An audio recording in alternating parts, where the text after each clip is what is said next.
מאיפה נתחיל?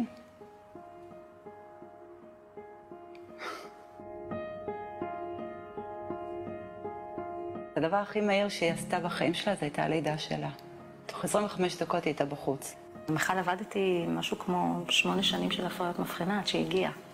אז כשהיא הגיעה לעולם, הרגשתי שקיבלתי את המתנה שלי, כאילו בגיל 42, ללדת תינוקת בריאה, שמחה, יפה, חייכנית, מאושרת.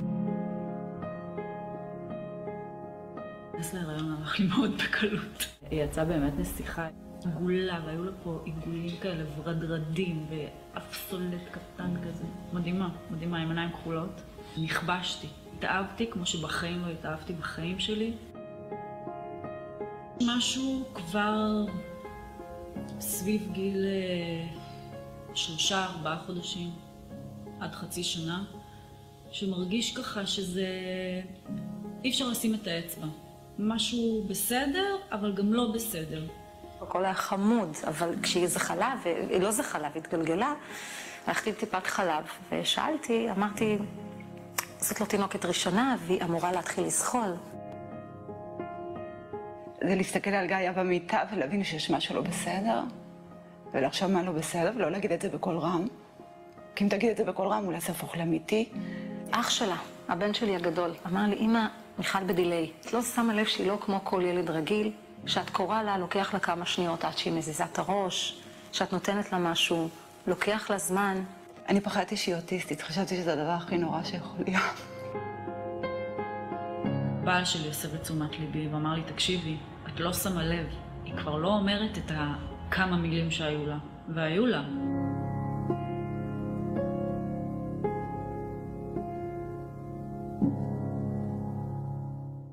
התחלנו סבב של בדיקות, והפסיכולוגית בודקת אותה, ואומרת לי שיש בגיל 2 פער של שנה.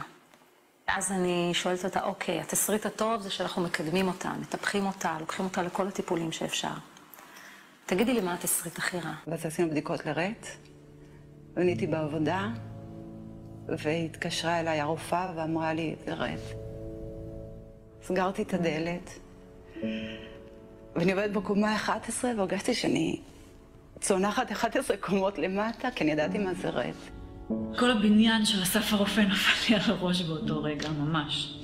יצאתי משם לאוטו, כאילו הרגשתי שמישהו נותן לי מכה בבטן, אגרוף, שאני משותקת, אני לא יכולה לדבר. הגענו הביתה, התחלתי לבכות שקיבלנו ילדה בהשאלה. ילדה בהשאלה? כן. הילדה שלנו בהשאלה, אין לנו עוד הרבה שנים להיות איתו. חשבתי שזה הדבר הכי גרוע שיכול להיות באותו רגע. אני חושבת שזה היה אחד הימים הכי שחורים בחיים שלי. לא הבנתי אז כמה זה נורא. כאילו, הבנתי שנכנסתי לעולם אחר. ויש את העצב הזה על מה שלא יהיה.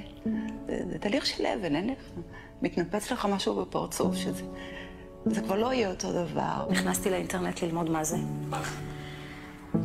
קללה. זאת קללה. זה בנות שלא יכולות לדבר, לא תמיד יכולות ללכת, ועם הזמן גם יש החמרה בתפקודים שהן רוכשות.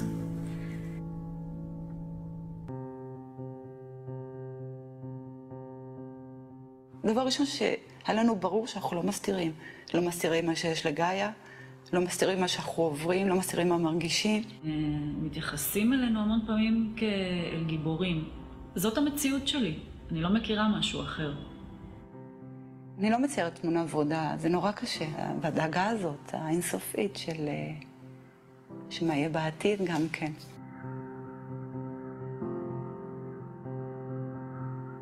על איזה עתיד חושבים? אני מפחדת לחשוב על זה, באמת בשיא הכנות. אני חושבת שזה הילד היחיד שאתה לא רוצה שהוא יגדל. זה מפחיד, זה ממש מפחיד. יש לי איזושהי ידיעה פנימית של ברור שימצאו תרופה. כן. ברור. ברור לי. כמו שאני מדברת איתך עכשיו, ככה זה ברור לי שמיכל תוכל לדבר איתי. אני רק לא יודעת מתי. מה את רוצה לשמוע ממנה? אמא, אני אוהבת אותך. פעם אחת חלמתי שהיא מדברת. כן. מה קורה כשמתעוררים מחלום כזה? עדיף לא לחלום. עדיף לא לחלום.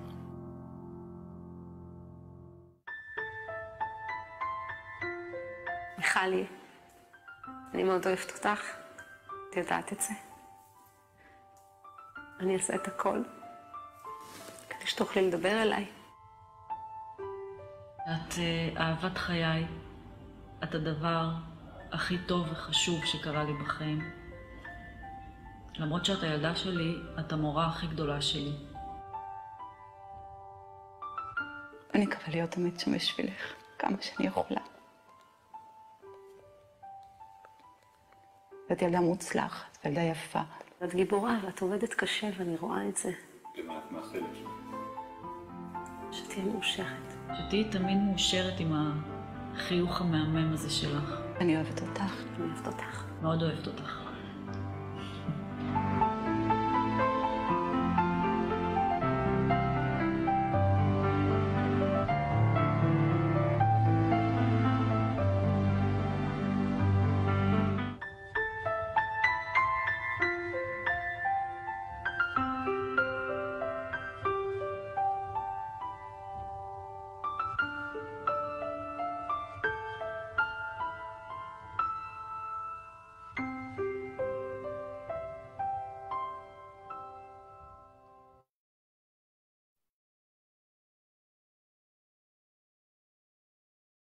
Bien, bienvenidos sean todos a esta mesa redonda, donde es la primera mesa redonda de varias que realizaremos a lo largo de lo que resta del 2023 y que justamente tiene el tema de personas cuidadoras. Esta reunión es, bueno, para justamente dar espacio a las madres de familia en este caso, porque participan 2 madres de familia. De hecho, tenemos de momento una presente. No sé si está aquí Dulce María. Dulce María, si estás presente, te agradecería que levantes la mano. Ahí estás. Ahí estás, Dulce María. Aparece como Alicia Vigueras, pero tenemos a Dulce María Barrón de México y a Valesca Becerra de Chile, quienes son madres cuidadoras. Y bueno, antes de presentarlas, yo les quiero agradecer su generosidad y valor para compartirnos su experiencia, que esperamos sea de ayuda para mucha gente que nos acompañe el día de hoy y que también pueda ver más adelante el testimonio de pues que nos van a dejar aquí. Entonces, sin más por el momento, voy a presentar a cada una y posteriormente les voy a dar la palabra para que ustedes se presenten a ustedes mismas. Dulce María Barrón es, como ya les mencioné, de México. Es madre de... Dulce María ya me aclarará si es de un niño o una niña con síndrome de Down. Y Valesca Becerra es de Chile, es madre de un niño con autismo y un síndrome genético que nos va a hacer el favor de compartirlo. Entonces, adelante, ¿a quién de las dos les gustaría tomar la palabra? Dulce María, adelante, por favor. Hola, mi nombre es Dulce María, como ya me presentó. Soy madre cuidadora de una niña con síndrome de Down de 4 años y madre cuidadora de otra niña de 8 años que vive con diabetes tipo 1 desde los 5. Muchísimas gracias, Dulce María. Bienvenida. Gracias. Valesca, bienvenida, Valesca. Hola a todos, bueno, mi nombre es Valesca Becerra, mamá de Ignacio, niño de 9 años, que fue siempre un recién nacido con aparentemente problemas que trastorno del sueño, luego trastorno del lenguaje. A los 4 años se le diagnosticó epilepsia. Hace 2 años, a los 7 años, se le diagnosticó autismo. Y hace 2 meses nos dieron el resultado genético, ya que estábamos en busca de alguna respuesta, porque nosotros como padres nos extrañaba que cada año se nos sumara algún diagnóstico más. ¿Ya? Y como les comentaba, hace 2 meses nos dieron el resultado de exoma, que fue el examen genético que se realizó, y salió positivo para el síndrome de Coffin-Siris, ¿ya? El gen afectado o mutante de él es el SOX4. Hasta el momento no hemos encontrado ninguna persona en el mundo que tenga ese gen afectado, porque la mayoría de los niños o personas que padecen este síndrome es otro gen el defectuoso, ¿ya? Se nos explicó que este síndrome es novo, eso quiere decir que no fue heredado ni del papá ni de la mamá, que lo creó al momento de unirse el espermatozoide con el óvulo, entonces por eso se llama como novo, ¿ya? No sé si pudiera hablar del síndrome Sí, o por favor, después por favor. termino. Yo recién estoy aprendiendo en esto, así que me voy a guiar por el asesoramiento genético que se hizo a mi hijo acá en Chile. Ya dice que viene con un desarrollo pondoestatural, siempre hay que cuantificar peso y talla y circunferencia craneana. La alimentación se presenta problemas como flujo gastroesofágico, trastorno de eglución, que en ese momento, hasta el momento no hemos evidenciado en Ignacio, desarrollo psicomotor y comportamiento, ya hay que estar evaluando hitos y referente a las cronológicas, ya. También muchos de los niños también vienen con crisis epiléptica, la cual ya Ignacio ya estaba con ese diagnóstico. Anomalías cerebrales, ya como posible, dice, malformaciones o signos neurológicos, alteraciones cardíacas, ya anomalías oculares, anomalías auditivas, alteraciones dentales, que ya Ignacio se evidenciaba, alteraciones genitounitarias, que ya también Ignacio se evidenció en el momento de nacer. A los 9 meses fue operado en hipospadia, ¿ya? Que gracias a Dios no hemos tenido que ingresar nuevamente a pabellón porque muchas de esas cirugías se vuelve a cerrar el meato urinario, en este caso, y hay que volver nuevamente a reconstruir todo el canal. Ya, anomalías musculoesqueléticas, y ahí se nos pidió específicamente evaluar la columna, pero también el año pasado ya se diagnosticó Ignacio con genu valbu, que sus pies están como muy hacia adentro, ¿ya? Obviamente eso nos llamó la atención, tuvimos que evaluarlo y fue diagnosticado con eso, pero también tenemos que revisar la parte de la columna vertebral. Con todo ya la evaluación inicial y manejo se nos mandaron las directrices para hacer estudio de todos los órganos ya nombrados, ¿ya? Ahora, bueno, me comencé a contactar con agrupaciones. En Chile está solamente la agrupación de enfermedades raras, que no hay nada de apoyo a nivel de gobierno, de salud,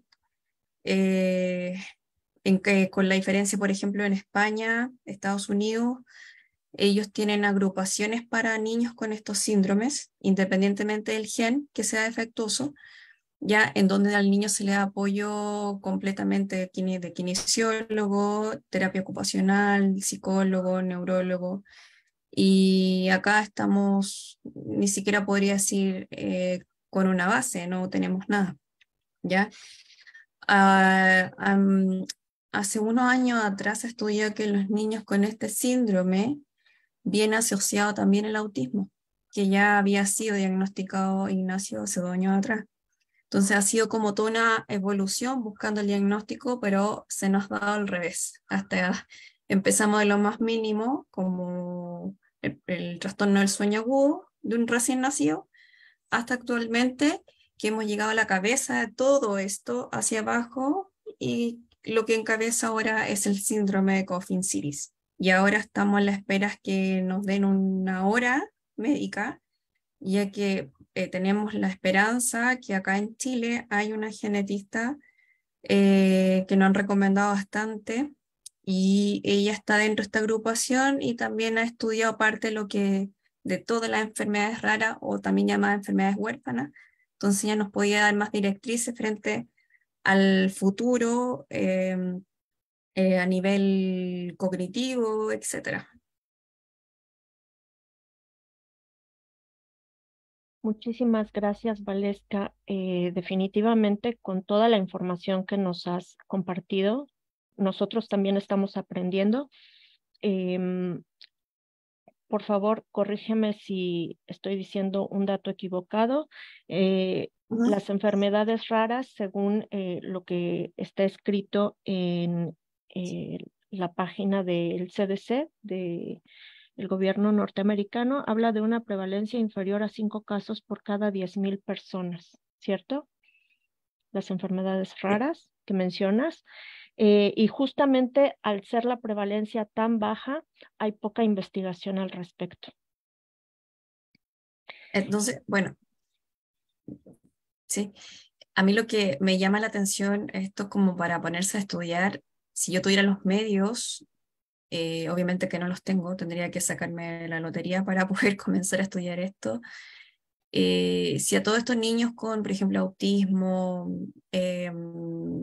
trastorno de déficit atencional o algún trastorno de neurodesarrollo, las familias tuvieran acceso más a los exámenes genéticos, porque son muy limitantes, son muy costosos, cuestan millones, podríamos encontrar la causal a que no solamente, por ejemplo, en este caso es autismo o un trastorno de neurodesarrollo, sino que esto lo encabeza un síndrome y que al ser diagnosticado precozmente le podríamos dar una mejor calidad de vida a ese niño y no dar un diagnóstico tardío cuando ya a nivel cerebral no tiene esa neuroplasticidad para darle un buen vivir. Entonces yo digo, ¿cuántos niños quizás de estos diagnosticados con trastornos conductuales o trastornos de neurodesarrollo que son dentro de un conjunto de cosas lo que hablamos, cuántos de ellos quizás no padecen algún síndrome y va asociado más que un síndrome, que es un diagnóstico base y nos vemos hacia abajo como una laguna? No sé si me explico. Por supuesto, justamente en el caso del síndrome de Down, ahorita vamos a pasar contigo, Dulce María, que hay una prueba que se puede hacer para poder detectar el síndrome desde el embarazo. Posibilita a los padres prepararse para recibir a su hijo en las mejores condiciones que les sean posibles. Dulce María, platícanos acerca de tu experiencia, platícanos un poquito más de ti, cuál fue tu experiencia durante tu embarazo con tus nenas, cómo es que llegaste al diagnóstico en este caso, de tu segunda hija y sobre todo, qué fue lo que pasó contigo al momento de recibir a tu nena con síndrome de Down. Bueno, les cuento. Mi primer embarazo había sido un poco complicado de que pues, querían hacer, ¿no? Pero pues todo bien. Mi segundo embarazo, que es Camila, la que tiene síndrome de Down, mi bebé, mi niña, ella fue un embarazo de lo más maravilloso que se puede. O sea, y además fue una niña planeada. O sea, fuimos al ginecólogo, mi esposo y yo, tomamos vitaminas, ácido fólico, o sea, todo así como que era perfecto. Pero nunca lo diagnosticaron, ¿no? Me hicieron la prueba de la nuca, bueno, cuando le miden en el ultrasonido en ciertas semanas, no lo recuerdo ahorita exactamente, midieron nariz, nuca y no lo detectaron, nunca lo detectaron. Estuve yendo con el ginecólogo en particular y también me atendí en el sector público y todo estaba perfecto, nada más que tardó mucho en hacer, o sea, y me dijeron, no, ¿sabes qué? No quieren hacer, Camila, no quieren hacer, ya la tenemos que hacer nacer porque ya se te está pasando y se está envejeciendo tu placenta. Entonces me hicieron cesárea. Camila nace por cesárea y hasta que nace nos dan la noticia de que también en el hospital no nos quisieron, dijeron, probablemente tiene síndrome de Down, tiene trisomía 21, pero no te podemos decir porque primero hay que hacerle un estudio genético. Y fue un shock. Un shock. No me lo esperaba. Lo primero que me dijeron fue, su esposo es de ascendencia oriental, dice, porque los ojos de la bebé están rasgados y tiene el dedo del pie, el gordo, el pulgar del pie, está más separado que el resto, y tenía problemas con el corazón también, que tampoco nunca lo detectaron cuando estaba embarazada. De hecho, igual me hicieron un estudio para checar su corazón mientras yo estaba embarazada, dijeron que todo estaba perfecto, pero cuando nació tenía un pequeño soplo y no pudo succionar cuando nació porque pues como tiene la lengua más larga que su cavidad, pues no sabe, y además los músculos están más flácidos, entonces ella lo primero que notó es que no podía succionar y su corazón estaba mal, y pues la tuvimos internada 14 días, que fueron eternos para mí, o sea, muy, muy así de, con mucha angustia. Perdón.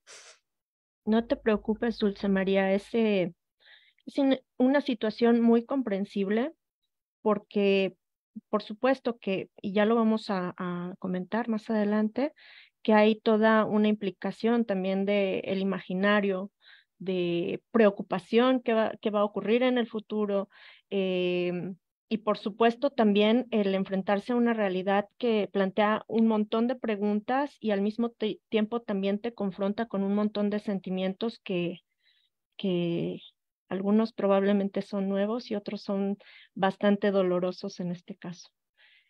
Sí, y luego los médicos del hospital en específico donde nació Camila no tenían idea de qué hacer.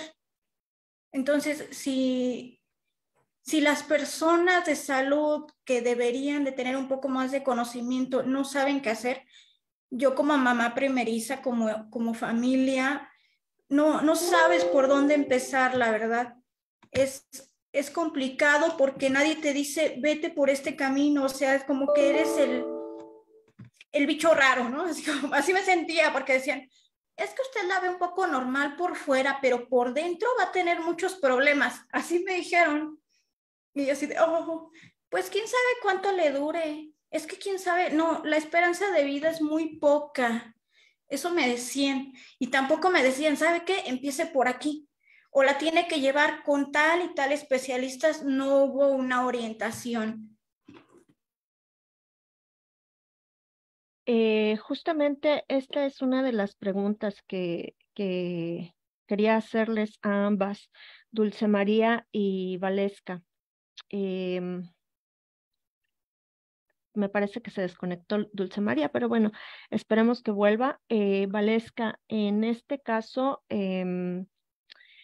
¿tú contaste con información adecuada en el momento en que empiezas a descubrir todos estos trastornos en tu hijo?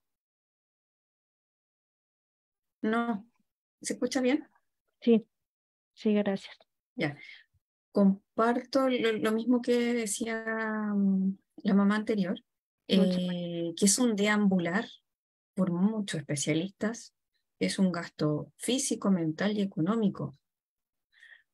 Y es por eso que vuelvo al punto inicial que había dado en primera instancia, que me encantaría estudiar estos casos y poder ayudar a todos estos niños,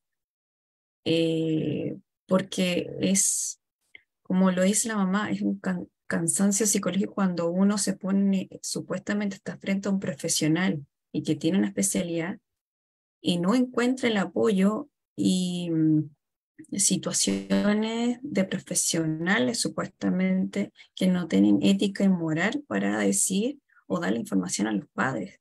Y muchas veces los padres son criticados porque cuando ven problemas conductuales en los niños, hay un trastorno del sueño asociado, es porque uno lo está haciendo mal como papá, cuando en realidad hay un diagnóstico detrás. Entonces primero es como que critican a la familia en vez de dar las directrices de qué paso hacer.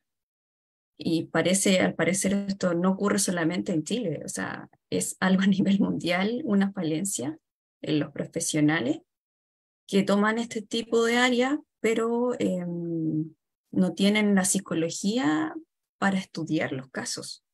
A eso me refiero, que esto yo muchas veces lo he visto como, más lo ven como a nivel monetario, llegar a estudiar medicina, especializarme en algo, pero no veo más allá que el paciente y tratar de ayudar a esas familias.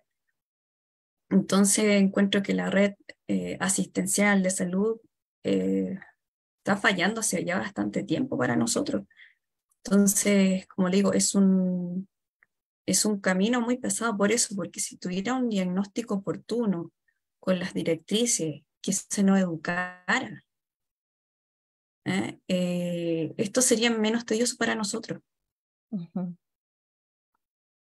Sí, justamente, y este es un tema recurrente en el proyecto Infancia Desarrollo Pleno, es los diagnósticos certeros y oportunos para mejorar el pronóstico de los niños y, bueno, también el acompañamiento, ¿no? Si bien a las personas a las que formamos no pueden dar diagnóstico, a menos que sean médicos especialistas, sí pueden levantar sospechas, sí pueden intervenir justamente con la familia, acompañar a la familia para hacer más llevadero este camino y también orientar a la familia, porque pienso que justamente como lo mencionas, Valesca, la orientación oportuna puede también dar cierta calma ante un panorama tan difícil. ¿Ustedes estuvieron en contacto con alguna organización encargada de atender este tipo de condición? En este caso, voy a empezar con Dulce María, con la condición de tus hijas, porque aquí estás hablando también una nena con síndrome de Down, también una nena con diabetes. Con diabetes tipo 1.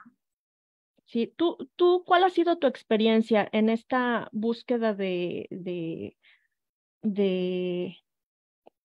terapias, de asociaciones, de acompañamiento, Sí, bueno, retomando, perdón, se desconectó. Como le digo, mi primera impacto así de este síndrome que tiene mi hija, pues nadie sabía nada. En el hospital donde nació, así como que no sabían qué hacer con Camila ni conmigo. Tuvimos la suerte de conocer a un médico aquí en Tulancingo y él nos referenció a buscar un hospital que está en la capital del país, en la Ciudad de México, y llegamos a ese hospital que es el Hospital Pediátrico San Juan de Aragón. La verdad fue una luz. Perdón, antes habíamos tenido una experiencia en un hospital aquí de Hidalgo, pero no nos fue bien. La verdad hablan muy bien de ese lugar, pero nosotros no. Llegamos a este hospital de la Ciudad de México, es un hospital pediátrico y ahí hay un espacio especial para personas con síndrome de Down, desde recién nacidos hasta adultos. Y una atención, la verdad, muy, muy buena, muy integral. Ahí fue donde nos dijeron, tienen que revisar sus huesos, su cadera, su corazón, sus oídos, hacer el estudio genético, todo, o sea, todo lo que teníamos que hacer, ahí nos lo dieron. Y hubo un abrazo, o sea, yo lo sentí así, un abrazo de parte de desde que te recibían la entrada hasta el último, o sea, hubo ese como acompañamiento de personas que ni conocías, pero que sabían, o sea, como que te entendían, sabían el camino que te deparaba. Y ahí hemos atendido a Camila, también de los ojos, o sea, todo así como que ellos nos fueron guiando, la pediatra Ana nos fue guiando de que tienen que hacer esto. Y después se vino pandemia. O sea, estuvimos un año y llegó pandemia. Y la verdad es algo muy complicado, yo creo que para todos los niños, pero más complicado para los niños con una discapacidad, con un síndrome, porque primero el temor, ¿no? De no saber lo que pasaba y luego de que pues ya no pudimos llevar a Camila a sus terapias. La llevamos a unas terapias con una terapeuta particular que me recomendó una prima, Livia Berenice, muchas gracias. Ella me recomendó y estábamos yendo, nos atendía a veces por teléfono, pero la verdad no es lo mismo. Y cuando Camila cumple 1 año, cuando empieza la pandemia, en un abril, diagnostican a mi hija de ese entonces, iba a cumplir 5 años, con diabetes tipo 1. ¿En qué consiste la diabetes tipo 1, Dulce María? Si nos pudieras explicar para las personas que nos están viendo. Sí, me comentaba la pediatra endocrinóloga. La diabetes tipo 1 es la tipo de diabetes donde el páncreas deja de producir insulina, deja de producir la hormona llamada insulina, que es la llave para que todo lo que tú comas se convierta en energía. Eso es lo que hace la hormona insulina en nuestro cuerpo, y el páncreas de Alicia dejó de producirla. A diferencia de la diabetes tipo 2, donde las personas que viven con diabetes tipo 2, su páncreas sigue produciendo insulina, pero por la mala deficiencia de tu cuerpo, esa insulina que corre por tu cuerpo no la puedes absorber. Entonces, el azúcar no genera esa energía que tiene que generar. Alicia, que vive con diabetes tipo 1, no la genera, o sea, nunca la va a generar, o sea, ya se le acabó para siempre. Entonces se la tenemos que poner por fuera. Y es complicado. Es muy complicado porque literalmente hay que mantenerla viva todo el tiempo, porque sin su insulina no puede vivir, no puede generar. Y fue un diagnóstico también complicado, y así como que ¡oh! Todo me pasa. Así lo sentí. Dije, ay, todo me pasa. O sea, tenía esta situación de mi bebé Camila, de todas las terapias y todo lo que teníamos que hacerle cuando nos llega la noticia de Alicia. Es complicado. Y también nos volvemos a enfrentar a lo mismo, de que nos dicen, ay, pues búsquenle, porque la verdad aquí, pues no sabemos, tienes que checar, busca dónde, y literal, busqué en internet, y después tuvimos la fortuna de encontrar a un excelente pediatra, y hay que cuidarlas 24/7. Hay que estar al pendiente de sus niveles de azúcar. A veces en la madrugada se duerme poco. Y pues complicado, porque a veces siento que no tengo esas vacaciones que luego, o sea, no hay de fines de semana, no hay eso. Para una mamá cuidadora, no hay de, ay, vamos a descansar un ratito, porque es complicado. O sea, el síndrome y la diabetes no es algo que se cure, es algo con el que se vive, y pues es todos los días. Y ahorita Camila, después de que ya pasó la pandemia y eso, hemos regresado a sus terapias. Llevamos terapia de lenguaje, ocupacional, todas las que le puedo dar, porque siento que sí perdimos mucho tiempo en este problema de estar encerrados. Y también con Alicia he pasado algo como que más de liberarla, porque estaba yo así muy aprensiva con ella de todo el tiempo querer controlarla, y así de, ya no era cuando regresaba de la escuela de, hola hija, ¿cómo te fue? ¿Cuánto tienes de azúcar? ¿Qué comiste? ¿Corriste de más? Y es complicado trabajar una diabetes tipo 1 en una niña, porque si el día en el recreo se le ocurrió correr mucho ese día, va a ser hipoglucemia. Entonces puede desmayarse, puede tener, pues desmayarse y morir si no se sabe actuar pronto. Y a veces dice, ay, es que hoy estuve sentada, y entonces llega con el azúcar alta, y eso puede afectar sus ojos y sus órganos y su corazón, y tener problemas en vías urinarias. O sea, es complicado, sí, es muy, muy cansado también, la verdad. Pero pues hay días buenos y hay días mucho mejores.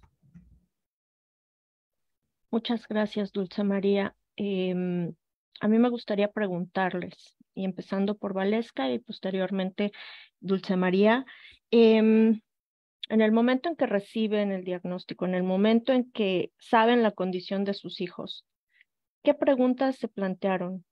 ¿Qué les vino a la cabeza? Bueno, nosotros recibimos el diagnóstico no en forma presencial, sino también fue por Zoom por parte del genetista. Em, y la primera pregunta que hicimos es ¿quién se lo había transmitido? Sí, así me dio, oye, sí, yo, como inmediatamente el sentido de culpabilidad. Y ahí él dice, no, esto él lo hizo, es novo. Y nosotros, ¿qué significa novo? Y ahí nos explicó que es como la mala suerte, que el unicélula, el espermio con el óvulo, eh, lo creó él. Entonces, esa fue como la primera pregunta. Pero después uno siempre tenía como una pregunta, como una cruz que puede llevar, es la preocupación de que uno no es eterno. Eh, es yo creo que es una pregunta que me despierto, me duermo todos los días con ella, en decir, ¿qué va a pasar con él si me sucede algo a mí? Que yo soy como quien da las directrices o enseñándole a cómo sobrevivir afuera. Entonces, por eso también me pongo como metas diarias a que él pueda realizar para que sea un hombre a futuro autovalente, que se pueda desenvolver solo. Y es complicado. Pero esas fueron como las dos preguntas y una pregunta que yo iba constantemente haciéndomela, qué va a pasar con él y ese miedo constante. En tu caso, Dulce María, ¿cuáles fueron tus preguntas? Mis preguntas fueron, sí, el por qué, sí fue un de por qué y saber cómo pasó, o sea, sí, el por qué a nosotros. Porque en ese entonces, cuando Camila nace, pues Alicia era una niña sana, ¿no? Y no te lo esperas. Sí hubo un por qué y también ¿quién tuvo la culpa? También pasamos por eso. Y después viene el de qué hacemos, o sea, cómo manejamos esto, qué hacer, a dónde ir, a quién le preguntas. No, no teníamos, estas preguntas que teníamos tampoco tenían respuesta que nos diera como esas preguntas que teníamos no teníamos una respuesta que nos satisfaciera. Y cuando Alicia, creo que pues todavía no pasaba todo el duelo de Camila, cuando me vuelve a pasar, y también hubo de, ¡oh! ¿Por qué? O sea, porque tenía ahora lo digo, tenía esta mala idea de decir, ay, tengo una hija bien, bueno, la otra sí, o sea, esa idea tonta, porque ahora lo digo, es una idea no bien, así de autoconsolarme de tengo una hija bien y otra hija no también. Pero sí esa idea de por qué, que pues con el paso del tiempo, pues la vas convirtiendo en un para qué. Qué bonito, Dulce María, muchas gracias. Y justamente sí, con el tiempo hemos visto que se repite esta situación del buscar quién tuvo la culpa, ¿no? ¿Cuál de los papás o de los abuelos o dónde? Y lo resalto, la culpa, ¿no? Porque pienso que, y ustedes podrán compartirnos su experiencia, pero pienso que justamente ante esa situación que es muy compleja, porque seguramente ustedes esperaban un niño normal entendido como sin ninguna patología. Y en el momento en que ustedes se encuentran con esa realidad que se sale de la norma, entonces vienen todos estos sentimientos que no son para nada agradables y menos siendo padre del niño, ¿no? Que es probablemente el enojo, otra vez la culpa, la tristeza, ¿Qué opinan ustedes al respecto? ¿Cómo fue esta situación de ustedes frente a ustedes mismas, frente a su bebé?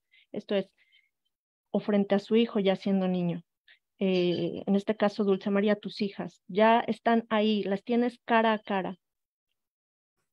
¿Cuál es tu sentimiento? Pues yo creo que he pasado por todos los sentimientos y a veces los vuelves a repetir porque no hay uno de que, si he escuchado de, pues es que llora mucho, ponte triste y ya después ya no. ¿Verdad? Como si así fuera el procedimiento, ¿no? Como que si fuera un caminito de que, un camino matemático, ¿no? Un camino científico, pero así no se puede. Así no lo vivo yo. Y ahora que las veo y que las he visto, pues sí, mucha tristeza y mucha desilusión de mi parte, no de que sean ellas, o sea, de que yo había creado como mamá, porque pues al final de cuentas salen de mí, así lo siento, ¿no? Yo las creé, gracias a mí y a los genes de su papá son lo que son, ¿no? Entonces este sentimiento de culpabilidad y de mucha tristeza, pero cuando las veo jugar y cuando las veo reír y veo de que, ay, es que son unas niñas muy felices, es que estoy haciendo bien el camino, o sea, creo que no estoy tan mal con lo que hemos trabajado como familia, como esposa, mi marido, o sea, cuando las veo reír, cuando yo las veo normales, hoy pues es mucha felicidad y de repente cosas tan mínimas que a lo mejor otras personas o antes las veías tan normales, te llenan de alegría de, ¡ah, ya camina! ¡Ah, ya puede hacer esto! ¡Ya come sola! ¡Ya se sienta! ¡Ya sabe contar carbohidratos! Ya se sabe poner su insulina. Entonces algo como que ese respiro que a veces uno necesita porque cuando hay días malos de que, ay, no te quieres ni levantar, pero te acuerdas de todos esos logros que hacen y es cuando dices, ¡ah, vale la pena! Vamos otra vez. Gracias, Dulce María. Valesca, platícanos. Bueno, yo comparto casi lo mismo que la mamá. Yo creo que todavía no sé si he vivido el duelo de todo lo que no he vivido, porque han sido 9 años, que todos los años se ha descubierto algo. Siempre he sospechado o sospechaba que había algo más, no me quedaba con la opinión de solamente un médico. Y me pasó que cuando ya recibo que es lo que comanda esto hacia abajo, que es el síndrome, me encuentro como que quería tener una respuesta, pero cuando lo tengo en mis manos, no quería saber de ello. Fue como medio contradictorio. Entonces, como que todos me decían, gracias a Dios ya descubrieron lo que es, pero yo decía, no hubiera querido que hubiera parecido que no tenía nada, no sé. Pero pensándolo así, hubiéramos seguido deambulando eh, y buscando otra respuesta. Entonces, es como, no sé si estoy, por decirlo así, como una etapa que todavía no he asumido totalmente y creo que cuando son síndromes, cuando son condiciones que esto es el resto de la vida y él va a morir con su condición, va a morir con su síndrome, eh, no sé en qué momento o ciclo vital uno, como que haya un descanso en decir, ok, esto lo tenemos y tenemos que buscar la solución. Tiene que existir en el mundo algún especialista, porque si a mí me hubieran dicho que esto tiene cura y tengo que dar la vuelta al mundo, yo lo hago, pero y es lo que critico mucho de la medicina, porque veo pocos avances para tantos síndromes que están apareciendo. Me llama mucho la atención eso. Entonces, por eso yo digo, no sé si yo vi como lo que le llaman las mamás o especialistas, profesionales, lo que es el duelo en sí, pero es complejo. Lo que dice Dulce María es verdad, de que no, como que no da tregua. Este tipo de condiciones, síndrome, enfermedades, no te da tregua, no te da descanso. Entonces eso es como lo más caótico encuentro de esto, porque hay momentos en que yo miro bueno, a quien uno crea, me refiero a la parte religiosa, pero tú miras hacia arriba y dices, para un poco, o sea, no soy la única en este mundo, deja de que pasen cosas. Eh, y no es que yo quiera que esto le pase a otro niño, pero decir, paremos un poco, o sea, y te cuestionas mucho de decir, a lo mejor fui una mala persona en mi vida pasada y que ahora me está dando con a donde más me duele, que es en mi hijo. Entonces te cuestionas muchas cosas y aparte que uno como mamá cuidadora y pasa con el niño 24/7, tienes bastante tiempo para pensar en muchas, quizás para algunas personas quizás serían como tontería o sobrecarga o estrés, pero dentro de todas las tareas que tenemos, eh, al estar tanto con el niño, que es un niño con necesidades especiales, te cuestionas mucho para poder tener respuesta y para llegar a ayudarlo. Y una de esas preguntas es, o sea, de ya decir, paremos un poco o paremos el mundo que me quiero bajar, como dice Mafalda, algo así, es una Sí. frase. Pero en verdad, o sea, esto yo encuentro que hay familias que le toca muy duro, eh, porque no hay un descanso, no hay un descanso psicológico. Y es como decir, ok, este mes estuvimos tranquilos, pero el próximo quizás pase algo, y no es porque sea negativa, ya llames a la negatividad, pero ya sabes cómo el ciclo. Entonces, él está bien en un momento, pero sabes que ya mañana quizás puede amanecer descompensado. Y viendo la parte positiva de todo esto, es el vivir día a día. Por ejemplo, si hoy día él está bien, yo puedo salir a hacer las compras a un supermercado y no puedo ocupar cualquier horario, por ejemplo.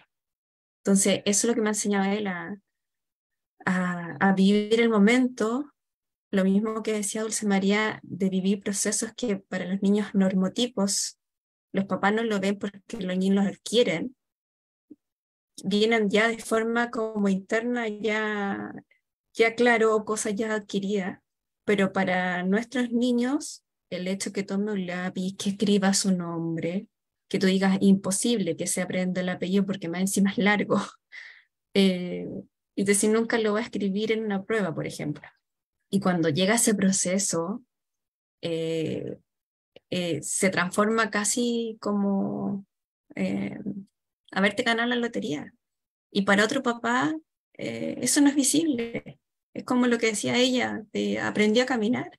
Te dijo mamá, ya está leyendo un poco más, ya está sumando cosas básicas. Entonces, yo creo que eso no, lo que puedo decir en este momento, no sé a futuro, es lo que me ha enseñado del vivir día a día y lo que nos falta mucho como sociedad. Porque si a cada uno de ustedes, de los que están presentes y aquí, nos dijeran mañana, hoy día es tu último día, ¿qué harías? ¿Lo vivirías a concho? No sé. ¿Qué harías si te queda esta última semana? Solamente esta última semana y después hasta acá llega tu vida. Ahí cierra tu ciclo vital. En mi caso así yo lo vivo. Disfruto tomándome un helado con él, porque cuando él anda descompensado ni un helado de chocolate lo calma. Pero disfruto tomándome un helado y que está al lado mío quieto sin tener que estarlo tomando porque tiene estas actitudes como de escapar, etcétera, depende porque su estado anímico muy fluctuante. Pero son cosas que las otras personas no, nunca en su vida van a disfrutar, los otros papás. Son detalles para nosotros, pero detalles inmensos. Muchas Eso. gracias, Valesca. Y es comprensible todo esto que nos compartes. Escucho un poco la situación un poco sentirse decepcionado por el lugar que ocupamos los profesionales en toda esta búsqueda de diagnóstico y el acompañamiento, que probablemente muchas veces no somos lo suficientemente empáticos. Y por supuesto que la ciencia no lo sabe todo, ¿no? Hay muchos huecos y muchas preguntas que no se terminan de responder. A mí me gustaría preguntarles, porque en este caso son dos mamás que están participando, sobre el lugar del papá de sus hijos. ¿Tiene cabida, no tiene cabida? ¿Toma parte de la vida, del crecimiento de sus hijos? Dulce María. El papá de mis hijas es un adulto muy responsable, un adulto y un papá amoroso, un papá comprometido, involucrado 100%. O sea, no es de que, ay, tienes que llevar a la niña, no es un papá involucrado, y eso me da un poco de descarga mental porque las mamás todo el tiempo tenemos en la cabeza las consultas, o sea, de verdad llevo una agenda y alarmas porque voy muchas veces al seguro con mis dos hijas, voy muchas veces a terapias todas las semanas, todos los meses, pero él me da un poco de descanso. La verdad es un papá involucrado, y eso me da un poco más de apertura porque, como dice Valesca, hay veces en que cosas tan simples como irse a cortar el pelo o ir a hacer el súper se complican porque no puedes trasladarte igual que si a veces pues vámonos, ¿no? En el transporte. No es complicado, es algo tan simple que puedes decir, vamos a ir al súper, vamos a ir al mercado, se complica mucho, o sea, tienes que llevar un mundo de cosas para poder ir con tus hijas. Y mi esposo es una persona muy involucrada, muy amorosa y muy buen esposo, la verdad. Yo creo que me siento bendecida por tenerlo, por estar con él y porque este camino ha sido un poco más llevadero gracias a él, gracias a que estamos juntos como familia. Gracias, Dulce María. Valesca, ¿te gustaría compartirnos tu experiencia? Sí, claro. Bueno, mi marido, por asuntos de trabajo, el tipo de trabajo que tiene, requiere mucha responsabilidad. Entonces igual eso nos juega en contra, y el hecho que yo tuve que dejar mi trabajo, entonces él tiene que trabajar el doble en 2 trabajos. Lo veo una vez a la semana completo, él llega, pero a la hora que llega ya, por ejemplo, ya mi hijo está durmiendo, porque hay toda una rutina con mi hijo. En primera instancia, cuando recién comenzamos con lo que el trastorno del lenguaje, la epilepsia, era él que llevaba terapia al niño y yo en mi trabajo. Ya, y ahora, bueno, llevo yo todo lo que es la parte de controles, terapia, etc.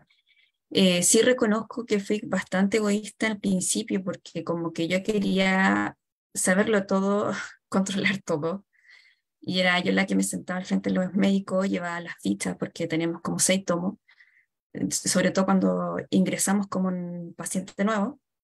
Entonces llevaba yo el control de muchas cosas. Entonces yo ahora dejo que él maneje la situación. Veo que como él está con menos la sobrecarga de estar con mi hijo 24/7, hace una mayor conexión con el médico, ya él entiende términos. De hecho, él lleva el control de comprar los fármacos, que toma muchos fármacos, Ignacio.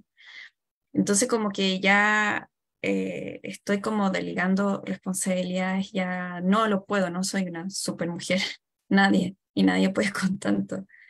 Pero sí, yo soy como muy autoexigente y ya la vida me ha enseñado que no puedo con todo, que tengo que delegar.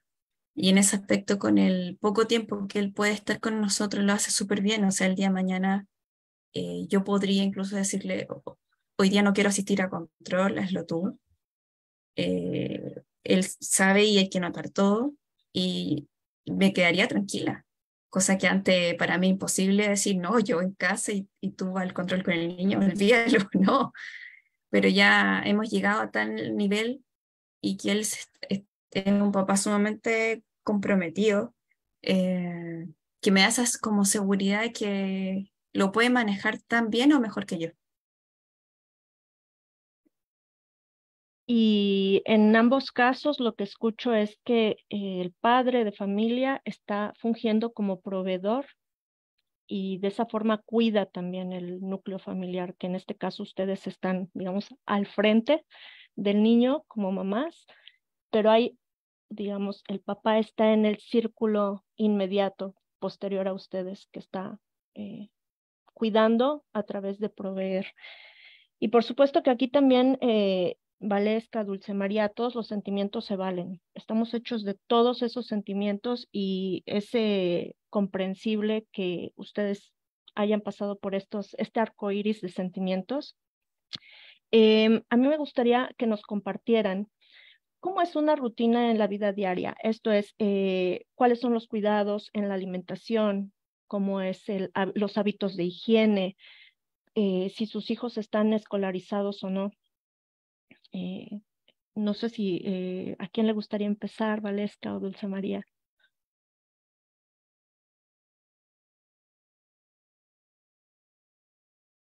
Adelante, Dulce María. Sí, llevamos unos horarios muy estrictos, más cuando empezó la diabetes de Alicia. Llevamos horarios para despertarnos, para comer, para hacer ejercicio, para todo. Porque como tenemos que medir todo el tiempo sus carbohidratos, que es lo que come, lo pesamos, lo medimos. Entonces, también cuidamos mucho la higiene. Y entonces optamos, nos dijo la nutrióloga de la que ve a Alicia, que necesitábamos no solo tener comida especial para alguien. Y entonces decidimos, y sí nos ha funcionado bastante, o sea, lo que come Alicia, lo que pensábamos que iba solo a comer Alicia, lo comemos todos. Entonces no hay comida especial, por así decirlo, ahora todos comemos comida especial y evitamos cosas que no podemos comer. Bueno, sí, porque nos decían que no hay alimentos prohibidos, solo porciones adecuadas. Pero entonces en casa no tenemos refresco y así no se nos antoja el refresco. Y también tenemos entonces todos nada más así de, ay, es que Alicia que tome agua y Camila y nosotros nos tomamos un refresco, así no pasa.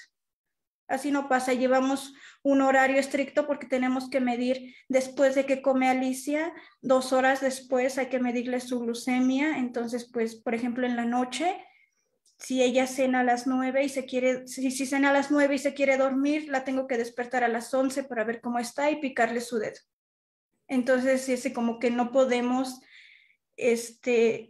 brincarnos esos horarios. De vez en cuando sí los hacemos, pero lo normal no. Lo normal es despertarnos a las 6 de la mañana, preparar el desayuno, levantarlas, llevar a Alicia a la escuela, llevar a las terapias a Camila, cuidar su recreo, ver si está mal, ir a verla a la escuela, corregirla, regresar a casa, checar su glucemia, aplicar insulinas, pesar el pan, contar las tortillas.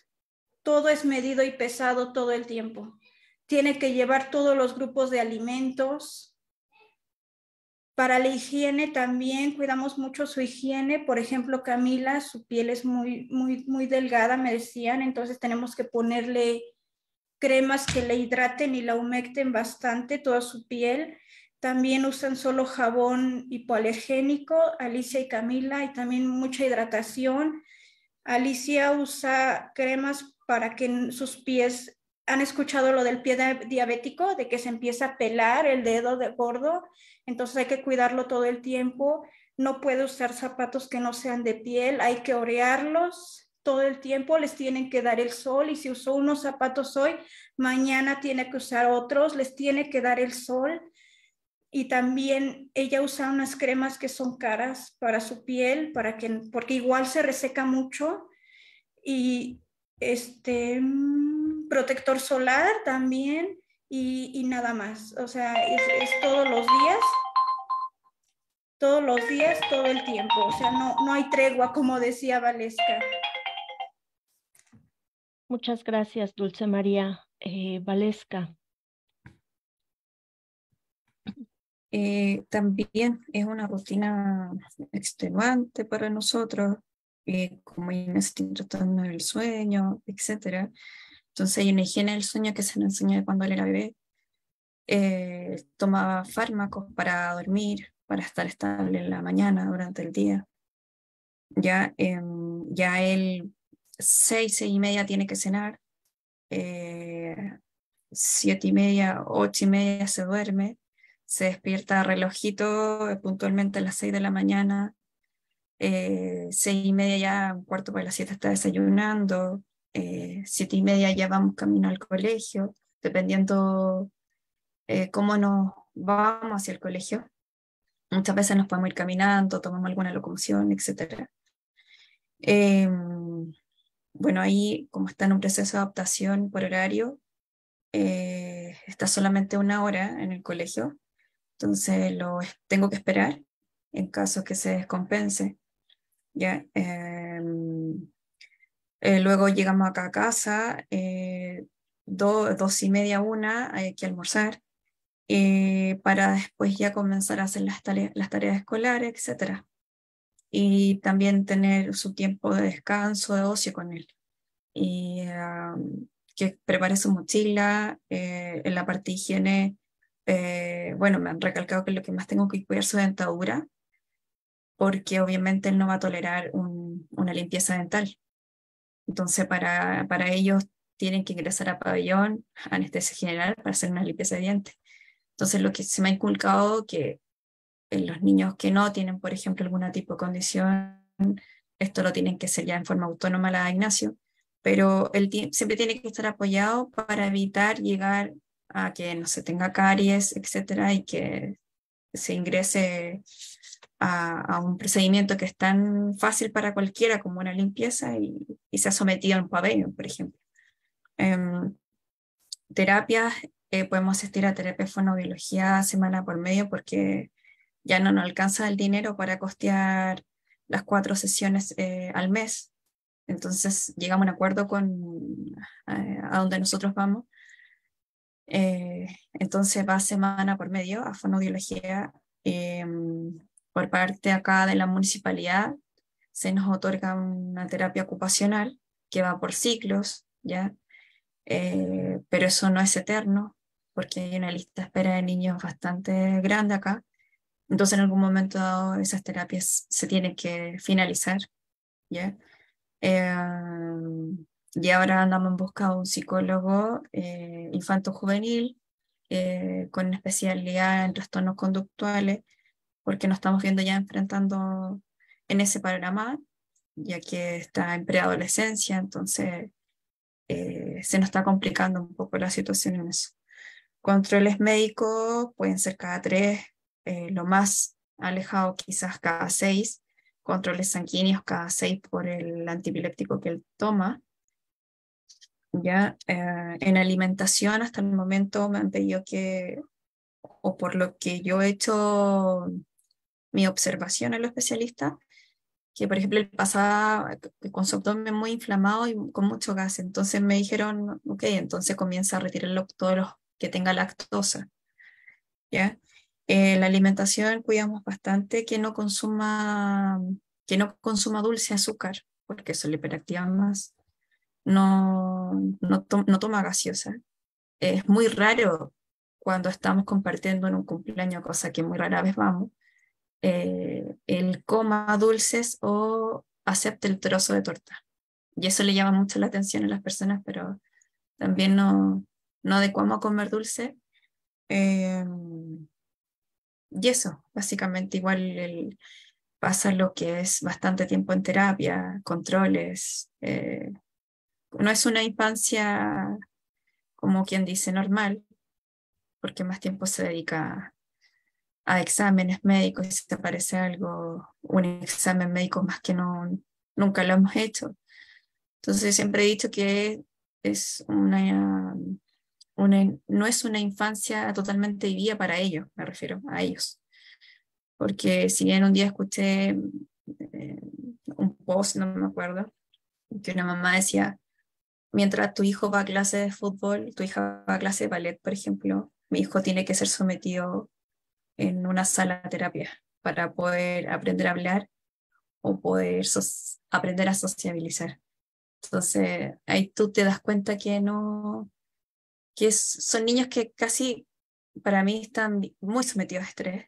Entonces hay que saber lidiar también con eso y saber hasta dónde exigirle. Eh, tus perspectivas quizás en futuro no eran las mismas de cuando te lo entregaron cuando nació. Entonces, eso más o menos lo que, bueno, más o menos cerrando lo que es la rutina, la pregunta que usted hizo. Muchas gracias, Valesca. Voy a permitirme leer los mensajes que están llegando por Zoom. Em, Escribe Elena. Saludos desde Ecuador. Me gustaría que cuando hagan algún curso basado en psicopedagogía o evaluaciones psicopedagógicas, lo hagan para todos los países y obtener algún certificado. Soy madre de un niño con autismo. Me impactó mucho cuando me dieron el diagnóstico, pero me duele más que mis compañeras de labor me causan malestar basándose en eso. Pero me motivan más a querer aprender y para dar apoyo a padres como yo. Elena, puedes contactarnos por correo electrónico o a través de nuestras redes sociales. Estamos en YouTube, Facebook, Instagram, LinkedIn. Aparecemos como Infancia Desarrollo Pleno. Y puedes preguntar por nuestra propuesta de capacitación. Tenemos una propuesta de capacitación en línea que se puede cursar de forma sincrónica o asincrónica. Y justamente tenemos una certificación que nos da la Universidad Autónoma del Estado de Querétaro. Es una universidad nacional y bueno, cuenta con validez oficial. Entonces, puedes ponerte en contacto con nosotros. Por supuesto, quien nos esté viendo a través de la grabación o en Facebook Live o que esté en este momento en la sala de Zoom, les agradeceremos mucho. Toda ayuda no es pequeña para nosotros, es enorme. Si pueden darnos like, comentar, compartir para hacer llegar estos materiales a más gente. Créanos, no es ninguna acción es pequeña. Nos puede ayudar un montón y le puede ayudar un montón a otras personas. Sara Betsabe Chávez Quiñones escribe, hay mucha falta de empatía y sensibilidad con los familiares que pasan por estas situaciones, en lo que también se genera desgaste emocional. Justamente es lo que nos están compartiendo Valesca y Dulce María y bueno, vamos a platicar un poquito más al respecto en un momento más, pero definitivamente yo pienso que muchas veces tomamos distancia porque es una realidad que nos rebasa. Y no necesariamente porque seamos malas personas, sino porque no sabemos cómo manejarlo, no sabemos cómo entenderlo. Entonces, en ese sentido, tanto como profesionales e incluso como ciudadanos, tenemos que tomar responsabilidad. En primer lugar, con información, capacitación, aprender, poner nuestro intelecto al servicio de esta causa, pero también con empatía, ¿no? Nos comentaba Dulce María que ella llegó a un lugar donde la atendieron con mucha calidez y pues para ella, seguro que para cada uno de los padres y madres que viven esta situación, probablemente una sonrisa, una buena palabra, una actitud optimista puede ser el cambio que les cambie todo el día, ¿no? O que les cambie en retroactivo lo que han venido andando y que pareciera un camino muy largo y muy desesperanzador. Escribe Ludibel García, qué cuidado, bendiciones para ustedes como mamás, abrazos desde Guatemala. Elena escribe cuán importante son los grupos de apoyo. Y comenta mi compañera Wilenis Pérez, desde Facebook, Cecilia comenta, tengo un hijo con síndrome de Down, el diagnóstico fue el primer trimestre, sin embargo, los médicos me dijeron que no había nada que hacer respecto a mejorar las condiciones de los niños con síndrome de Down. Es lamentable que no haya orientación profesional respecto al camino a seguir. Y es la responsabilidad que tenemos de estar actualizándonos, ¿no? pienso que probablemente es que pues esta persona no tenía suficiente capacitación o a lo mejor no estaba muy actualizado. Seguramente que tenía sus motivos, ¿no? Pero en ese sentido tenemos responsabilidad. Escribe Cecilia de Loya Jiménez. Tengo un hijo con síndrome de Down. El diagnóstico fue el primer trimestre. Bueno, ya lo había comentado. En ese sentido, Dulce María y Valesca, por supuesto, ¿ustedes qué esperan de nosotros como comunidad? ¿Qué es lo que les gustaría? ¿Qué podría generar un cambio en este camino que han llevado, que es extenuante y que plantea un montón de preguntas? ¿Cómo como comunidad nosotros podemos tomar parte, y digamos en su caso específico, pero también en los casos que tenemos alrededor? ¿Ustedes qué creen que les podría ser útil? ¿Cómo podemos tomar parte para hacernos responsables de los miembros de nuestra sociedad, que en este caso son ustedes como padres y también sus hijos? Dulce María. A mí, ¿sabe qué me gustaría que hubiera? Como un directorio que dijera, si tu hijo tiene síndrome de Down, estos son los lugares a los que puedes acudir. Y también que hubiera como un grupo de padres que te acompañaran, que te dijeran, fíjate que a mí me pasó esto y fui aquí. Que hubiera ese tipo de acompañamiento, de que estuvieran así como que nació un niño con síndrome de Down, nosotros somos una familia que tiene algo así, y que tuviéramos como ese directorio de médicos, terapeutas, y que te dijeran, aquí, aquí y aquí y aquí me ha funcionado.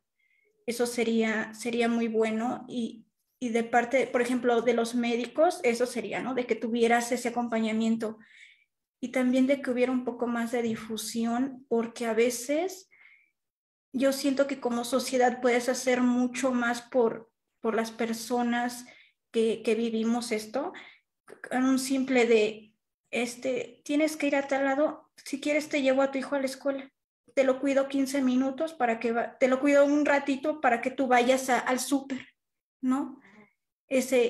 Yo creo que a veces como sociedad esperamos de que los médicos o los terapeutas hagan mucho por las personas que viven con algún tipo de discapacidad o síndrome, pero yo creo que a veces, si tu vecina te dice, o si tú sabes de alguien que está pasando por esto, y le dices, vecina, ¿sabes qué? Vete a comprar un helado hoy tú sola, ¿no? Porque siempre te lo comes con tu hijo y está muy bien, pero a veces yo pierdo como identidad porque te vuelves la mamá de alguien y ya no eres Dulce. No, como que yo creo que a veces sí necesitamos más difusión de este camino que no da tregua, como decía Valesca, que no hay descanso, y como que sí a veces ese de la familia o de tu vecino o de una amiga o amigo que te diga, ¿sabes qué? Ten media hora para ti, solo para Dulce, solo para Valesca, solo para la mamá o el cuidador primario, porque creo que sí falta ese respiro. Y la verdad, pero lo así como que lo primero es que si hubiera un directorio de que haz esto porque nadie te dice. Antes de pasar al comentario de Valesca, tú mencionas 3 puntos que rescato. Uno es la cuestión del directorio. Y justamente en este proyecto lo que tratamos es de tejer redes que puedan ayudar a la gente que está pasando por una situación como la de ustedes. También se pueden poner en contacto con nosotros en mayor o menor medida. De acuerdo a nuestras posibilidades, podemos a lo mejor canalizarlos con alguien que les pueda dar un consejo, o a lo mejor alguien que sea una persona que esté cerca de ustedes y que les pueda acompañar, porque justamente, y aquí va el lado B de la situación, hay gente que se aprovecha de esta necesidad que tienen los padres y se aprovecha en muchos sentidos. Puede ser desde aprovecharse para, digamos, algún tipo de abuso físico hacia los niños, pero también económico hacia los padres. Entonces, pienso que eso es muy importante tenerlo en cuenta porque también hay eso, ¿no? Estar despiertos. Y también el punto de la sensibilización. La sensibilización, nosotros creemos que es importante hablar de estos temas, es importante darles un espacio, porque como sociedad justo necesitamos hablar de esto que está ocurriendo y que tenemos responsabilidad sobre los miembros de nuestra sociedad, ya sea como individuos, como asociaciones, como es el caso de este proyecto que pertenece a una asociación civil. Instituciones también. Yo sé que muchas veces las instituciones nos fallan, pero también dentro de las instituciones hay personas que quieren hacer bien su trabajo. Entonces, y acerca del cuidado, el autocuidado del cuidador, sí, por cierto, necesita también salir, necesita también un tiempo para sí mismo, y también hay el lado B, ¿no? Al ser niños y niños con discapacidad o personas con discapacidad, esto los puede volver sujetos vulnerables. ¿Qué le vamos a hacer? Hay depredadores también en la sociedad, y no hay nada como estar alertas, como poder tener una persona de confianza y que a lo mejor pueda darse el cuidado en grupo, ¿no? Como tú justamente decías, Dulce María, a lo mejor una vecina, que puede ser que es una persona muy bien intencionada y a lo mejor junto con tu mamá, tu hermana, que puedan juntas, dos personas, cuidar de las niñas, jugar con ellas, pasar tiempo en lo que tú puedes darte un respiro, digamos, sería como, en mi opinión, un modelo ideal, ¿no? Que no se deje solo al niño bajo una sola persona, sea familiar o sea persona conocida o amigos, porque tampoco es que podemos estar completamente seguros, ¿no? Pero si hay un grupo de personas, como un familiar, un amigo, una vecina, pues además de que la tarea les va a ser mucho más ligera, pues también a la mamá, al papá, lo van a dejar como mucho más tranquilo porque van a saber que va a estar o sí, en buenas manos, ¿no? ¿Tú qué piensas, Valesca? ¿Qué como sociedad, qué te gustaría decirnos? ¿Cómo podemos nosotros apoyarte o apoyar a una mamá que está, a una familia que está en la situación en la que se encuentran ustedes? Bueno, comparto totalmente con lo que ustedes dos plantean. Por ejemplo, instancias así ya ayudan, porque uno se puede desahogar, contar la experiencia de cómo ha sido el proceso, de lo que se vive de cierta manera, y eso baja como que uno tiene un respiro. Yo así lo siento ahora. Y como lo había dicho al principio, primera vez que participo en una mesa, entonces exponiendo, pero como que eso ayuda a la sobrecarga que uno tiene. Entonces ya una de las cosas que se puede hacer como sociedad es lo que ustedes hacen, de hacer este tipo de convocatoria, mesa, o llámale charla, etcétera, para poner las situaciones y las vivencias de cada mamá, y que en todo el mundo hay alguna mamá viviendo esto, o un papá quizás cuidador, etcétera, o tutor, ¿ya? Entonces ya con esto ya es un aporte. En la parte de la salud, por ejemplo, a mí me gustaría que el control del niño sano, que le llamamos acá en Chile, si bien es bastante bueno, pero agregar que se le hiciera anualmente a todos los niños desde recién nacidos, chequeos anuales a nivel coronario, neurológico, ocular, cardíaco, que las familias tuvieran más acceso a exámenes genéticos para poder detectar síndromes, que es la duda que yo tengo ahora, que quizás cuántos niños que tienen estos trastornos del neurodesarrollo, quizás esto lo comanda un síndrome, ¿ya? Solamente la parte de arriba, como decía yo, de la laguna, y no vemos hacia abajo,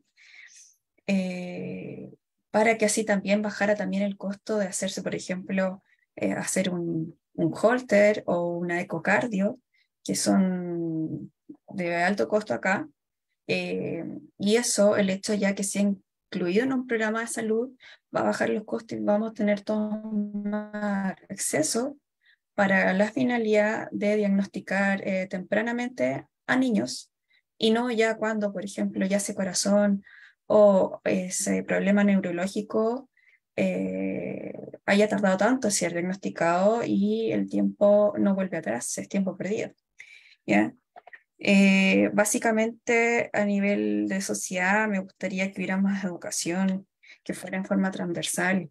Por ejemplo, me encantaría que en los colegios, por lo menos acá en Chile, yo no conozco ningún colegio, no lo sé, o porque estoy equivocada, que enseñe lenguaje de señas, que esté incorporado dentro del currículum de la asignatura a los niños, porque con los proyectos de integración que hay acá en Chile, que son los PIE, que es muy bonito el proyecto, ya, pero que se necesita bastante ayuda del Estado, que no la estamos teniendo, ya. Preparar para la sociedad del hecho de lo que uno dice empatía, incluir niños con necesidades especiales, pero tengo que capacitar al personal que va a atender a ese niño. Yo no saco como colegio establecimiento a recibir un niño que tenga la capacidad de ser sordo-mudo si no tengo una traductora, una persona que sepa el lenguaje de señas. Entonces me encantaría que en el currículum de los establecimientos, así como están preocupados tanto en la excelencia académica, que creo que eso es como segundo plano, enseñar estas cosas que nos ayudan como sociedad, ¿ya? Que todos supiéramos lenguaje de señas.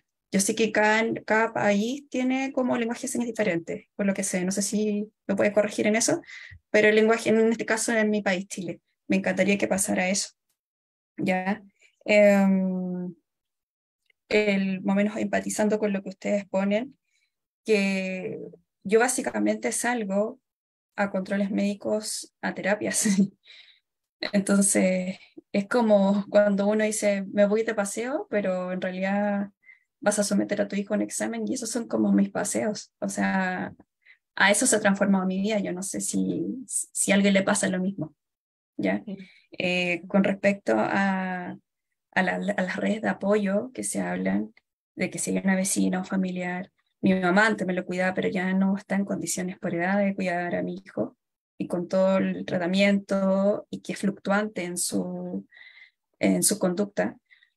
Es complicado porque también me dice, hay que abrirse, no hay que ser tan hermético o como una palabra que habían dicho, tan como sobreprotectora con los niños, Sí, pero a mí me da miedo por la sociedad en que estamos viviendo. claro, sí. Me da mucha desconfianza. Y es comprensible, también es comprensible esto que mencionan, la situación del control, ¿no? En el momento en que ustedes se enfrentan a un fenómeno que las expone a la complejidad de la realidad, esto es, rompe lo esperado, pues también tienen esta necesidad de controlar. Y hasta cierto punto es algo positivo porque puede prevenir algún tipo de peligro que tengan sus hijos. Sin embargo, pues bueno, también pienso que en ese sentido se aprende, ¿no? Se aprende a confiar. Y otro punto que mencionas, la cuestión de la escuela. Muchas veces nos enfocamos a que la escuela es meramente un lugar para aprender lo académico y si bien es cierto, es una parte de la escuela, pero también la escuela tiene el propósito de que el niño aprenda a socializar. Y de ahí la importancia que los niños con discapacidad entren a marcos escolares. Y por supuesto, también son sujetos vulnerables y necesariamente tendrían que ser acompañados por una persona, ¿no? También tenemos un programa de capacitación para acompañantes. Quien se quiera formar, contáctenos. Siempre es útil. En el marco escolar hay más de un niño, créanme, que necesita de ustedes. Em, Estamos ya acercándonos al final de este encuentro. A mí me gustaría, en primer lugar, agradecerles a Valesca, también a Dulce María, otra vez por el valor, por la generosidad de estar aquí, también por su tiempo. Entiendo que en las circunstancias en las que viven, cada minuto vale oro. Entonces, muchísimas gracias por participar de esta mesa redonda. Hay un comentario que me gustaría hacer antes de terminar y posteriormente pasarles la palabra. Mencionabas, Valesca, la situación, ambas mencionaban, de hecho, el estar frente a su hijo, el darse cuenta que es su creación y también un poco como cuestionarse cuál es el papel de Dios, el creador, dónde está, ¿no? Y a mí me gustaría compartirles algo que he aprendido con el tiempo. Muchas veces decimos, bueno, es que si hay hambre en el mundo es porque Dios no existe, ¿no? Si hay enfermedades es porque Dios no existe. Y la situación aquí es que cuando nos encontramos con una realidad que está dañada o que está incompleta, es ahí donde estamos recibiendo la invitación del Creador para ser sus socios y poder hacer algo para completarla, ¿no? En este caso, en las personas con discapacidad y concretamente los niños con discapacidad, es el pegamento que nos junta a todo el equipo para poder completar la sociedad en ese lugar que pareciera que está o que está incompleta, ¿no? Podemos poner nuestro granito de arena para completarla. Y en este caso, Valesca, Dulce María, si bien ustedes participaron en la creación de sus hijos, sin lugar a dudas, sus niños son de todos nosotros. Entonces, gracias por este regalo que nos permiten a través de ellos ir más allá de nuestra naturaleza y poder volvernos de verdad seres humanos. Antes de despedirnos, Dulce María y Valesca, compártanos una experiencia que nos deje con un sabor de boca, digamos, con ese dulzor de alguna experiencia que hayan tenido, ese rayito de luz que han visto y su reflexión final. Paso la palabra a Dulce María y posteriormente a Valesca.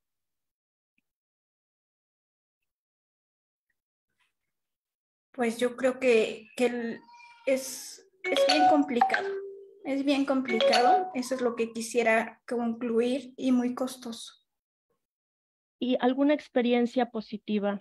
Tipo, Pero algún día pasó que esa chispita de iba. luz que tú rescatas y que tú dices, la quiero compartir, porque en medio de todo este camino que es abrumador, pude ver esta chispa. Retomo a la vez que Camila caminó. O sea, fue de las experiencias más bonitas, y lo digo porque yo ya había visto caminar a mi hija mayor sin ninguna dificultad, pero esta vez esa chispa de cuando yo veo caminar a Camila fue de, o sea, es un respiro, una luz, como dice, y la primera vez que dijo mamá, no sabe la felicidad que da. Y todas las cosas que te dicen que no lo va a lograr hacer, y cuando las ves que lo hace, cuando ves que cuando Camila socializa y digo, cuando nos subimos en el transporte y dice buen día y toda la gente voltea a verla porque Camila dijo buen día, y hay caras así de felicidad y de asombro. Es un apapacho para el corazón. Muchas gracias, Dulce María. Sin lugar a dudas, tus niñas nos vienen a dar algo. Valesca, brevemente, ¿qué chispa de luz nos compartes para que nos quedemos con eso? Es más o menos lo que había resumido anteriormente, el vivir el día a día, de las pequeñas cosas. Yo creo que ellos vienen a enseñar de que miremos al lado, disfrutemos los detalles. No se sabe lo que va a pasar mañana. Hoy día estamos acá, mañana no lo sabemos. Que nos den la oportunidad, que ellos ingresen a la sociedad, son agentes de cambio. Yo creo que eso es la luz que el mundo necesita en estos momentos, un mundo tan devastador y que se nos está yendo a pique. Yo creo que todos estos niños vienen a generar este cambio, pero para eso ustedes como sociedad no tienen que dar la oportunidad que ellos se integren, y no nosotros esforzarnos a meternos en la sociedad que está tan devastada, ¿cierto? Yo creo que eso, que dejarle esa como pregunta de que cuando se topen con una familia así, con un niño así, apóyenlo, no nos critiquen, ayúdennos, que el Estado, el gobierno, el sistema de salud se abran las puertas, que no transformen esto en la parte lucrativa, porque así yo lo veo con muchos profesionales, lucrativo. Pero detrás hay un ser humano pequeño que se está formando y no le están dando la posibilidad a incluirse en esta sociedad. Eso. Muchas gracias, Valesca. En ese sentido, entiendo que tu invitación es a volvernos seres más honestos, sensatos, humildes y empáticos. Si quieren dejarnos algún comentario sobre esta mesa redonda, en los próximos meses vamos a seguir presentando el tema de personas cuidadoras. Y bueno, mi compañera Wileni se está compartiendo a través del chat de Zoom un Forms donde nos gustaría mucho escucharlos. Con qué se quedan de esta mesa redonda. Sus comentarios también se los haremos llegar a Dulce María y a Valesca. Muchísimas gracias por participar.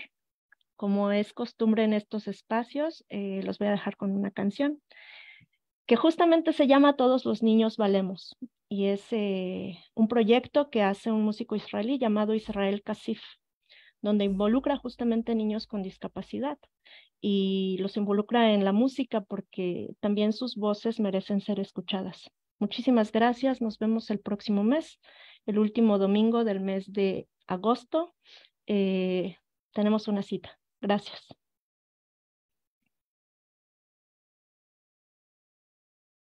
Muchas gracias a ustedes.